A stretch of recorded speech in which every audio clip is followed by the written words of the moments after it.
There's a scene around halfway through Ready Player One where the hero, Wade Watts, as his avatar Parzival, meets with the villain, Nolan Sorrento. Watts has one of the keys, and Sorrento's trying to convince Wade that they should work together. And Sorrento, in an attempt to connect with Wade, says, "Wade, I'm cool, just like you, man. I'm gonna turn all the schools in the Oasis into the schools from Breakfast Club and Ferris Bueller." And Wade's like, "Oh, wow." But then Wade quizzes Sorrento, throws in some schools from other movies. Sorrento has a nerd in the next room who give him the right answer. "Wait, those aren't even the real schools. Come on, Wade, I'm cool like you. I love Tab and Robotron." And eventually, Wade calls Sorrento out. "You were lying. You had nerds telling you the right schools. You don't even know those movies. You're just a bad corporate guy who's gonna try and ruin the Oasis." Which is true. Nolan Sorrento is a bad corporate guy that's gonna try to ruin the Oasis. But based on this conversation, Wade has zero information to come to that conclusion. Nolan Sorrento just doesn't know the name of the school from Ferris Bueller and Breakfast Club. I don't even know the name of the school from Ferris Bueller and Breakfast Club, and I'm a big Ferris Bueller fan, and even if I did, it doesn't matter. And that's one of the big problems with Ready Player One. It values nostalgia and trivia over substance and meaning. There's more to loving and understanding pop culture than just knowing the name of the school from the Breakfast Club. Trivia is a byproduct of loving pop culture. It isn't the goal or proof that you're a real fan. To be a real fan, all you need to do is appreciate the art and make an effort to understand what it represents. For instance, in that conversation, you could have really explored how Sorrento's view of pop culture can tell us more about his character. Because it's kind of weird that at no point in the scene does Wade bring up the fact that the school from the Breakfast Club and Ferris Bueller is bad. It's not the good thing. Shermer High is the thing you're trapped in or trying to stay away from. It's filled with boring teachers, and it's run by drill instructors who lock you in the closet, and psychopaths who will break into your house if you take a day off. The fact that Nolan chose those movies could have been a conscious choice to separate him thematically from Wade. Wade's all about freedom like the characters from the Breakfast Club or Ferris Bueller, and he just wants everybody to have fun and express themselves in the Oasis. And Sorrento wants to control everything like the teachers from those movies. He may not like the movies consciously for that reason, but subconsciously, his character doesn't think these kids know what's best for him and he should be in control. That could have been something, but Ready Player One doesn't bother. It uses pop culture as a cheap name check, and sometimes it's harmless, sometimes it's kind of annoying, and then a couple times it actively harms the movie. And I don't think there's any better example of nostalgia over substance in Ready Player One than its use of the Iron Giant. Now, I don't want to be a gatekeeper. It happens sometimes in nerd culture where someone says, "You don't really understand X, I'm a real nerd, you're not a real nerd." But man, the Iron Giant is a pure pop culture symbol. He's not the Punisher, he can't be interpreted a bunch of different ways. Is he a good guy? Is he a bad guy? Is he out for justice? Is he just insane? The Iron Giant is, what if a gun had a soul and didn't want to be a gun? You have to go out of your way to watch the Iron Giant and think, you know what? He should be a gun in our movie. Wade and his friends should use the Iron Giant as a weapon with no consequences. But I think there could have been value in having the Iron Giant present in the movie. Thematically, the Iron Giant syncs up with some of the things that are important about this movie, and I think it's cool to have him in this pantheon of pop culture because the Iron Giant is awesome. So, if I'm adding one small change that I think would fix some of Ready Player One's problems, it would be this. I think Sorrento should use the Iron Giant, the bad guy. I think this change fits nicely into the story we already have, and it gives us opportunities for some really strong moments. So imagine this ending. Our heroes are in the middle of the assault on Planet Doom. They're trying to break through the enemy forces and storm the castle. Our heroes are doing okay. Parzival's corny speech was enough to rally an army that rivals Sorrento's. So Sorrento decides that he needs something to keep the heroes busy while he unlocks the third key. In the real version of the movie, Sorrento summons Mechagodzilla, which is okay. Cool to look at and not much else. But what if instead, Sorrento's flipping through his Rolodex of giant robots? Yeah, that's fine, that's fine. Ooh, the Iron Giant. He's got all the specs. He sees the big robot with laser beams who's indestructible. He can fly. It's perfect, right? Because if Nolan Sorrento didn't know anything about the Iron Giant and just kind of saw it and what it could do, it would seem like a really good weapon for this scenario. So he activates the Iron Giant and it comes charging into the battlefield. It's in red-eye gun mode. It's got all the different tendrils with the laser cannons. It's kicking over dudes. Its arms turning into a cannon. It's just massacring the good guys. And Wade and his friends can see this and they're like, oh no, the Iron Giant. Like they can recognize we're in trouble. You can't even beat the Iron Giant in his movie unless you have a nuclear weapon, and even then, spoiler alert, it doesn't work. But since they're fans of the character, they can also realize like, oh, what a jerk. Sorrento's making the Iron Giant be a gun. The Iron Giant doesn't want to be a gun. And that can trigger in Wade's head, and he doesn't have to be. Now, our guys know something that Sorrento doesn't. They know how to stop the Iron Giant. And it isn't because of plain old trivia. It's because Sorrento doesn't understand the movie, what it's about, what the Iron Giant is meant to represent. Sorrento is exploiting pop culture to get what he wants, while our heroes now have a shot at winning because they respect it. And if you've seen the movie, you know that the Iron Giant is originally a giant killing machine, but after some sort of head injury, its brain is rewired and the Iron Giant becomes non-violent. And this is represented during the movie by a dent on the Iron Giant's head. When it has that dent, it's nice, and when it's driven to anger, the dent pops out. So that can be our hero's plan. They're going to attempt to get close enough to the Iron Giant to dent its head, so that the Iron Giant stops being a super laser monster and turns into a friendly robot. Wade articulates this plan to the group. First, they try shooting at the Iron Giant's head, but none of their shots are doing any real damage, so that fails. Then the group decides that they need to try to get someone really strong to punch the Iron Giant. Wade puts out a call to the crowd, we need to dent the Iron Giant's head. Does anyone have a really strong punch? And since we have Tracer in the fight, and apparently he can be seen in the background at some point, another character from Overwatch known as Doomfist volunteers. He runs in, jumps up, gets close to the Iron Giant, charges up a punch, but then the Iron Giant catches Doomfist mid-punch and crushes him. Then a Hulk volunteers, he charges through the battlefield, destroying all the Metal Gears in his way. Hulk leaps into the air, screams, Hulk, smash! But then is caught by the Iron Giant and destroyed. Wade thinks to himself, they're too slow. We need someone fast. But Wade looks at the good guys and he isn't able to find anyone that is both fast enough to evade the Iron Giant and packs a punch strong enough to dent it. But then Wade hears a sound.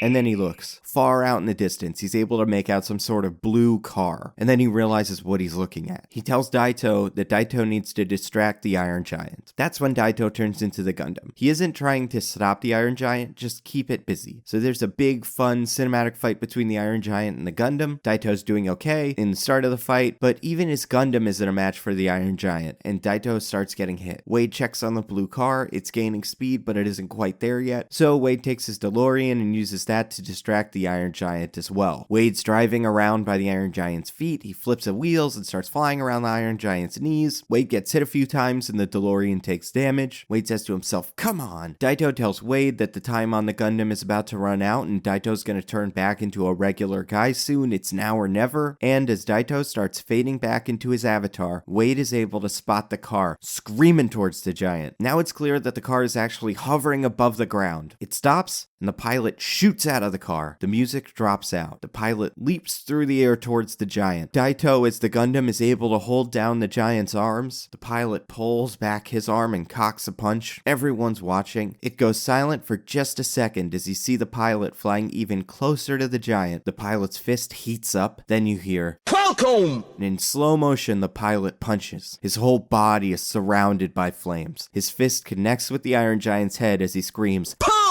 There's a huge explosion. The good guys and the bad guys both freeze to see what happened. When the smoke clears, the Iron Giant's still standing, but after a second, it falls slowly to the ground, and when its head hits the floor, you can see that it is dented in exactly the right place. Then the pilot lands, and we see it's Captain Falcon from F-Zero, and probably more notably Super Smash Bros. So then the Iron Giant comes to. His eyes turn white, he gets all sad, looks at his hands, who am I? Sorrento's like, what's going on here? Wade stands in front of the Iron Giant and says, sorry about that. You don't have to fight anymore, but I could use a lift. Then the Iron Giant picks up Parzival in his hand like he does with Hogarth in the movie. The fight continues, but now the Iron Giant's just like running through the battlefield over all of the bad guys. I'd love it if at one point one of the Metal Gears leaps towards the Iron Giant, but before it hits him, the actual Superman catches the Metal Gear out of the air. Then the Iron Giant and Parzival at the same time get to say, Superman. That could be fun. Finally, the Iron Giant crosses the battlefield, gets Parzival over to the castle. IOI soldiers are still trying to get in, so the Iron Giant shields the front door with his body. Iron Giant says, "You go, I stay." Wade's like, "Thank you," and he runs into the castle. So, thank you to everyone, especially my wonderful patrons. You guys are the best. If you want to see your name up here, as well as get a look at videos early, stuff like that, throw in a buck or two at patreon.com/NandoVMovies. I really appreciate it. Say hi on Discord, subscribe to the Nando V Movies subreddit, and look out for the new podcast, which should officially be launching in the next week or so. Like, share, all that stuff. Let me know what you thought of Ready Player One in the comments. Subscribe to my channel, watch these videos, Patreon again, and for updates on videos and podcasts and stuff like that, find me on Facebook and Twitter. I'm at Nando V Movies.